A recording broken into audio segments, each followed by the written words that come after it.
네, 안녕하세요. 아는 내과 TV의 내과 전문의 유대현입니다. 오랜만에 또 유튜브를 찍게 됐습니다. 최근에 이제 오미크론 관련해서 그리고 제가 좀 정리하고 있는 소화기내과 파트 부분에 대해서 일단은 블로그에는 꾸준히 업로드를 하고 있는데 유튜브는 이제 여건이 안 되다 보니까 좀 오랜만에 찍기 시작했어요. 그래서 앞으로도 또 유튜브도 자주 찾아와 주시면 감사할 것 같습니다. 이제 코로나 정책 관련해서 계속해서 지침이 바뀌고 있어요. 그래서 이 부분에 대해서 일단은 1월 26일 바뀐 격리 해제 지침과 그 다음에 코로나 검사 관련된 지침이 지난주 이제 설 연휴가 끝나고 나서부터 이제 본격적으로 변경이 되었는데 거기에 대해서 좀 정리를 하고 오늘 또 재택치료 관련된 지침이 조금 변경이 되었어요. 그래서 그 부분도 함께 조금 다뤄볼 예정이니까 지금부터 강의를 시작해 보도록 하겠습니다. 현재 코로나를 바라보는 정부의 관점에 대해서 먼저 좀 이해를 하는 게 좋을 것 같아요. 그래야 이러한 논리에 의해서 정부가 이렇게 지침을 변경하고 있고 앞으로 이렇게 나아갈 거구나라고 예상을 할 수 있으니까요. 그래서 백신의 효과에 대해서 사실 백신의 효과를 믿지 못하시는 분들도 있고 그 다음에 코로나의 중증도에 대해서 뭐 별거 아니다라고 생각하시는 분들도 계시는데 한때 정부에서도 이제 코로나가 굉장히 중증이고 백신의 효과는 있다고 주장을 했었는데 오미크론 변이가 확산이 되다 보니까 백신의 효과는 여전히 있다. 특히나 오미크론 변이가 전파는 굉장히 많이 하지만 중증으로 가는 비율은 적었다. 하지만 이거는 백신 접종을 맞았다는 전제 하에 그럴 거다라고 이제 주장을 하면서 여전히 백신 접종을 더 촉구하고 있는 상황이고 그러나 이제 코로나는 중증이 아니기 때문에 이전에는 입원 치료가 중심이었다면 앞으로는 재택 치료 중심으로 좀 정책을 바꿀 계획이다라고 이제 지침을 내놓았어요. 그래서 이제 백신의 효과는 있지만 코로나 중증은 아니다. 하지만 확진자가 많아지면 많아질수록 고령층의 그런 감염되는 비율이 높아지고 그러면 자연스럽게 중환자의 비율도 높아질 거다라고 얘기를 하고 있고요. 그다음 확진자가 많아지다 보면 물론 청년층과 장년층들에게는 그 중증도가 그렇게 심각하진 않을 테지만 이분들이 이제 코로나에 걸려버리면 이제 사회의 그런 전반적인 기능이 마비될 우려가 있기 때문에 이분들을 어떻게 하면 코로나 위험으로부터 줄일 수 있을까라는 측면에서 사회적 거리두기를 여전히 강조하고 있고 백신 접종도 여전히 강조하고 있는 상황입니다. 그래서 격리 기간이 1월 26일부로 업데이트가 됐고 2월 7일 오늘 또 이제 공동 격리자의 격리 지침이 약간 변경이 되었는데 그 부분도 살펴볼게요. 그래서 개략적으로만 설명드리면 일단은 예방접종 여부에 따라서 이렇게 나누고 있는 그 큰 골자는 똑같아요. 그래서 확진자가 만약에 예방접종을 했다. 그러면 7일만 격리하면 되고 만약에 미접종자나 접종을 완료하지 않았다라고 했을 때는 7일 격리를 하는데 추가적으로 3일 자율격리라는 걸 해요. 자율격리라는 거는 이제 뒤에서 말씀드리겠지만 따로 연락도 안 하고 위치 추적도 안 하고 그냥 자율성에 맡긴다. 대신에 뭐 나중에 어떤 뭐 밀접 접촉자나 그런 방역 그런 뭐 예를 들어서 역학조사에 의해서 뭐 이렇게 필터링이 됐다. 그럴 경우에서는 뭐 엄청난 벌금이 부여될 수 있고 그런 것들이 제약은 여전히 있다고 할 수 있습니다.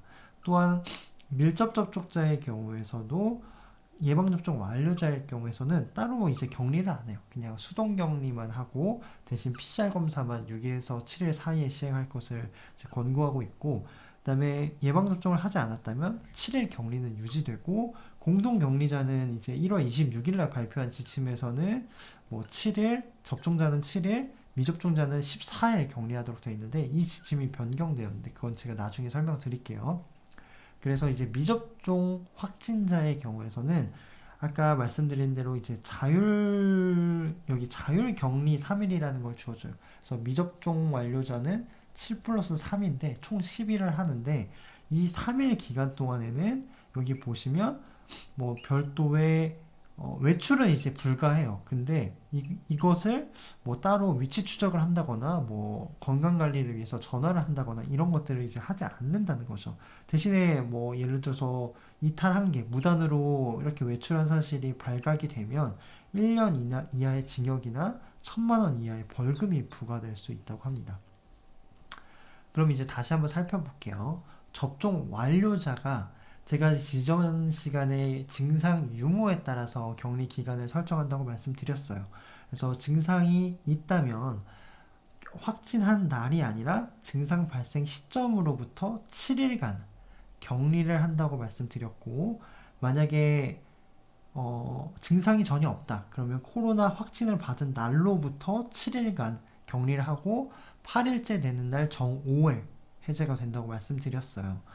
근데 여기서 나는 증상 발생일이 확진 판정 받은 날보다 3일 전에 발생했는데 왜 선생님 저는 격리 일정이 더 이전까지 카운트 됐다면 더 줄어들어야 되는데 왜 무증상 확진자의 경우와 비슷하게 격리 기간을 더 늘려서 가져야 되나요? 라고 이제 질문하신 분들이 있는데 그 부분은 제가 지난번에 설명드렸듯이 이 보건소에서 이제 격리 기간을 담당하시는 분들이 계세요. 그래서 그분들이 나름 재량권이 있다고 저는 이제 건너 들었는데 이거는 확실치는 않습니다. 왜냐면 여기에 대한 지침이 없기 때문인 거죠. 그래서 그분들이 CT값, 즉 CT값이 20 미만으로 나올 경우에 한해서는 바이러스 배출량이 그만큼 많다는 거기 때문에 증상 발생일이 3일 전에 발생했다고 하더라도 이 3일 지난 시점, 2월 4일 시점에서도 여전히 바이러스가 많다면 이때조차도 이 전파의 가능성은 여전히 높기 때문에 격리 기간을 이 CT 코로나 확진을 판정을 받은 그 날로 잡고 있다는 거죠. 그래서 이런 것들은 자세하게 아마 알려주지는 않을 거예요. 보건소 측에서. 하지만 이런 맥락에서 나는 증상이 3일 전에 있었지만 격리 기간을 무증상자 분들처럼 확진한 날에 잡는 이유가 이런 맥락이 있었구나 라고 이해하시는데 도움을 가지셨으면 좋을 것 같아요. 그다음 접종 미완료자의 경우에서는 아까도 이제 말씀드렸지만 이분들은 총 10일을 격리를 해요. 마찬가지로 뭐 증상 유무에 따라서 똑같이 10일인데 7 플러스 3이라는 거죠. 그 부분만 다르다라고 알고 계시면 되고 이제 그러니까 밀접 접촉자인데 이 부분도 만약에 접종을 완료를 했다. 그럴 경우에선 따로 격리는 안 해요. 이제는. 그래서 수동 감시 대상만 하고 6에서 7일 사이에 PCR 검사만 시행한다라고 알고 계시면 되고 미접종자의 경우는 격리를 한다. 대신에 7일간만 한다라고 알고 계시면 좋을 것 같고 마찬가지로 이때 PCR 검사를 해서 음성이 나오면 8일차 정오에 격리가 해제가 된다. 알고 계시면 되고요. 이제 공동격리자에 대한 지침이 변경됐어요. 이건 오늘부로 변경된 지침인데 보시면 접종 완료자의 경우에서는 밀접 접촉자랑 똑같이 앞으로는 격리를 하지 않는다. 라고 알고 계시면 되고 수동감시 대상만 한다는 거죠. 그 다음에 접종 미완료자인 경우에서는 이 부분은 7일간 격리를 하는 거는 똑같아요. 근데 이전에는 공동격리 기간 7일 플러스 그 다음 추가 격리 기간 7일을 가졌어요. 근데 이 기간이 사라졌다는 거죠. 그래서 7일 동안만 격리를 하고 해제가 된다. 라고 알고 계시면 되고 이제 공동격리자의 추가 확진되는 경우가 굉장히 모호했어요. 보건소마다 지침이 뭐 어느 보건소에서는 격리 기간이 추가로 늘어나지 않는다. 또 어느 보건소에서는 뭐 추가로 늘어난다. 근데 늘어나는 그 기간도 굉장히 다 상이했거든요. 그래서 그 부분에 대한 지침이 오늘 딱 정리가 돼서 굉장히 다행스럽게 생각하고 있는데요. 왜냐면 질문이 굉장히 많았거든요. 그래서 예를 들어볼게요. 예를 들어서 남편이 먼저 확진을 됐어요. 그래서 이분이 격리를 2월 8일까지 이제 7일간 할 예정인데 중간에 아내분이 이 공동격리를 같이 시작했어요. 근데 2월 6일날 증상이 있어가지고 그 전날에 증상이 있어가지고 시행한 코로나 검사에서 이제 추가로 확진이 된 거예요. 그러면 이 부분에 있어서 아내분은 2월 13일까지 격리를 하는 건 알겠는데 그럼 남편분이 2월 13일까지 쭉 같이 거주한다는 전제하에 이 격리 해제 시점을 2월 13일로 잡아야 된다라고 주장하는 보건소가 있고, 아니면 굳이 격리 기간 더 늘리지 않아도 된다라고 얘기하시는 그런 보건소도 있었어요. 근데 오늘 지침에서는 남편의 격리 기간은 2월 8일 그대로 유지된다라는 거죠. 그래서 이 부분을 조금 기억하시고, 이때 감염과 이때 감염이 다르지 않다라고 보는 거죠. 그래서 이 부분은 이번에 정리하셨으면 좋겠고, 앞서 이제 사례 1과 사례 2에서는 뭐 공동 격리 기간이 굉장히 추가로 확진될 때, 공동 격리자 추가로 확진될 때 어떤 보건소에서 늘어나지 않고 어떤 보건소에서는 무려 7일이나 연장했다는 그런 뭐 질문들이 저한테 굉장히 많았었는데, 앞으로는 기존에 통보받은 그 날짜 그대로 유지된다라고 알고 계시면 되겠습니다. 그 다음 해외 입국자에 대한 격리 지침도 기존에 10일이었는데 이제 앞으로는 7일로 변경이 됐고, 격리 면제 중단은 앞으로도 계속해서 유지된다라고 알고 계시면 되겠습니다. 검사 지침도 이제 2월 3일 지난주 목요일부로 대폭 변경이 되었는데, 앞으로는 고위험군, 증상이 없는 사람들 대상이에요. 증상이 없는 사람들 중에서 고위험군 환자들만 PCR을 할 수 있어요. 그 외의 환자들은 PCR을 시행할 수 없거든요. 그래서 예를 들어서 고위험군이라 하면 어떤 환자냐? 역학연관자, 예를 들어서 밀접 접촉자라고 통보를 받았거나 문자를 받은 분들, 아니면 뭐 60세 이상, 이분들은 무조건 PCR 받을 수 있고, 자가검사 키트, 항원검사에서 양성이 나온 경우, 아니면 뭐 신속항원검사에서 이제 전문가용 비인두 도말검사에서 양성이 나온 경우, 요양병원 등에 이제 거주해서 뭐 그런 밀접 접촉자 관련된 가능성이 높은 분들에 한해서는 PCR 검사를 시행할 수 있어요. 근데 이제 보건소 측에서 이제 PCR 검사를 요구를 할 때 60세 이상인 경우는 당연히 뭐 신분증 보여드리면 그게 증명이 되겠고, 예를 들어서 여기 보면 역학적 연관성이 있다고 주장하시는 분들이 있을 거 아니에요. 그래서 나 밀접 접촉자다, PCR 검사 받고 싶다라고 할 때는 이제 문자를 보여줘야 돼요, 보건소 측에다. 그래서 해외 입국자의 경우에서는 해외 입국 후 검사 관련 안내 문자를 보여주시거나 격리 통지서 같은 걸 보여주셔야 되고, 코로나 의심 증상이 있는 것 같다 하시는 분들은 의사의 소견서가 있어야 돼요. 그래서 이 소견서를 보건소에 보여주셔야만이 그 PCR 검사를 시행할 수 있고, 나머지는 무조건 항원 검사다.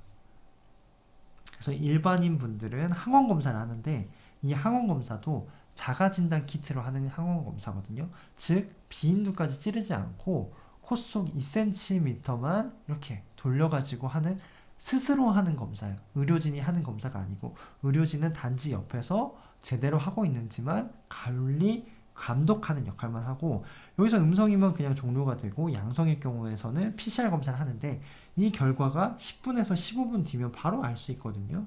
그래서 이 검사를 통해서 양성이면 바로 PCR 검사 옆에 바로 하는 곳이 있거든요.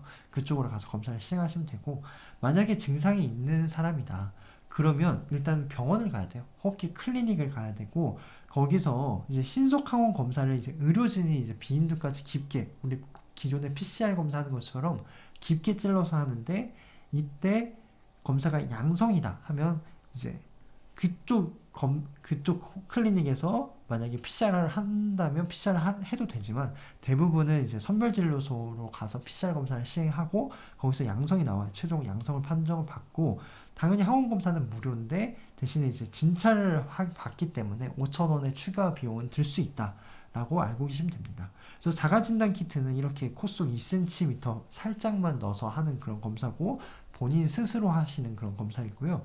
자가검사 키트, 자가진단 키트는 비인두까지 깊게 찔러서 PCR 검사처럼 의료진이 직접 하는 거고, 이 검사는 앞으로 호흡기 클리닉에서만 접하실 수 있다라고 알고 계시면 되겠습니다. 그리고 이런 검사를 통해서 만약에 음성이 나왔다, 음성 확인서, 항원 검사에 음성 확인서가 나왔다, 그럴 경우에서는 이 선별진료소에서 관리자 감독 하에 시행했을 경우에서만 발급받을 수 있고, 호흡기 전담 클리닉에서 이제 신속항원 검사를 시행했을 때만 받을 수 있고, 유효기간은 24시간까지 가능하다고 합니다. 그래서 이 부분을 앞으로 참고하셔서 코로나 방역 지침에 도움을 그런 가지셨으면 좋을 것 같습니다. 앞으로도 이제 코로나 관련돼서 꾸준하게 영상을 찍어서 올려드릴 테니까 지금 확진자가 너무 많아서 불안해하시고 초조해하시는 분들이 많으실 것 같아요.